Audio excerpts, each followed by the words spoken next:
বাগানের মধ্যে খেজুর পাড়তেছে। বাগানের মধ্যে ঢুকে তারপরে বলতেছে, চাচা মাও নাই বাবাও নাই, পেটে খাবারও নাই, চাচা কিছু খেজুর দেন, খাইয়া তারপরে পিপাসাটা একটু মিটাই। বলছে, মোহাম্মদ খেজুর দিতে রাজি আছি তোমাকে, তবে এই যে খেজুরের বস্তা, একটা খেজুর বস্তা বাড়ির মধ্যে একটু নিয়ে যাও। মুহাম্মদুর রাসূলুল্লাহ সাল্লাল্লাহু আলাইহি সাল্লাম চোখের পানি ছেড়ে দিলেন। আমি ছোট মানুষ, কেমন করে এত বড় বস্তা আমি বাড়ির মধ্যে নিয়ে যাব? কেমন কেমন করে জানি একটা গায়েবী আওয়াজ চলে আসলো, বন্ধু তুমি এই খেজুরের বস্তা যখন হাত দিয়ে ধরবে, তোমার কাছে আমি রব্বুল আলামিন এই বস্তাটাকে হালকা করে দিব। রাসূল কারীম সাল্লাল্লাহু আলাইহি ওয়াসাল্লাম বস্তা ধরলেন, মাথায় নিলেন, খেজুরের বস্তা নিয়ে বাড়ি চলে গেলেন। আবু জাহেলের বাড়ি এই খেজুরের বস্তা রেখে তারপরে বলতেছে, চাচা খেজুর দেন।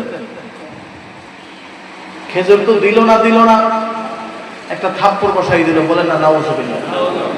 রাসূলের সেই নরম রাঙ্গা গালে একটা থাপ্পড় লাগাই দিল। এই খেজুর আল্লাহ পাক রব্বুল আলামিন বরদাস্ত করতে পারলেন না তার বন্ধুর এই কষ্ট। আল্লাহর গজব সাথে সাথে নাজিল হয়ে গেছে। কোরআনের মধ্যে আল্লাহ বলতেছেন, এই দুনিয়ার জমিনে আল্লাহর বন্ধুর সাথে যদি কেউ বেয়াদবি করে অথবা কষ্ট দেয়, সাথে সাথে আল্লাহ গজব নাজিল করে। আবু জাহেলের বস্তা সব খেজুরগুলো পাথর হয়ে গেছে। আবু জাহেলের বস্তা সব খেজুর পাথর হয়ে গেছে। মুহাম্মদুর রাসূলুল্লাহ সাল্লাল্লাহু আলাইহি সাল্লাম চোখের পানি ছেড়ে দিয়া তারপরে হাঁটতেছিল, রাস্তায় হাঁটতেছিল। ওদিকে আবু জাহেলের কর্মচারী চেঁচামেচি শুরু করছে, মনিব তাকাই দেখেন খেজুরের বস্তা সব পাথর। আবু জাহেল ডাকতেছে, মোহাম্মদ এদিকে আসো। ডাক দিয়ে তখন আরেকটা থাপ্পড় দিয়েছে, এই জাদুকর, তুই এই জাদু, এত মানুষ তুই কোথায় শিখলি এই জাদু? আমার খেজুরের বস্তার খেজুরগুলো সব পাথর বানাই দিলি। বলতেছে, চাচা বিশ্বাস করেন আমি জাদু সম্পর্কে কিছুই জানি না, আর আমি জাদু করো না, আমি তো ছোট মানুষ।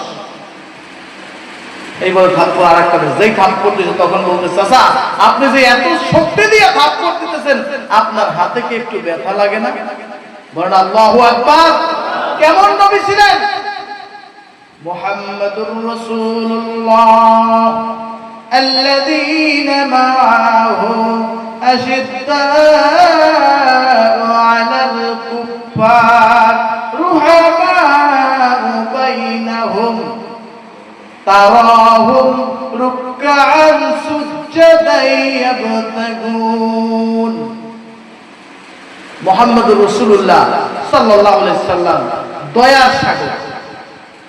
আবু জাহেল দিল থাপ্পড়, মুহাম্মদুর রাসূলুল্লাহ বলতেছে, চাচা এত জোরে থাপ্পড় দিলেন, হাতে কি একটু ব্যথা লাগে নাই?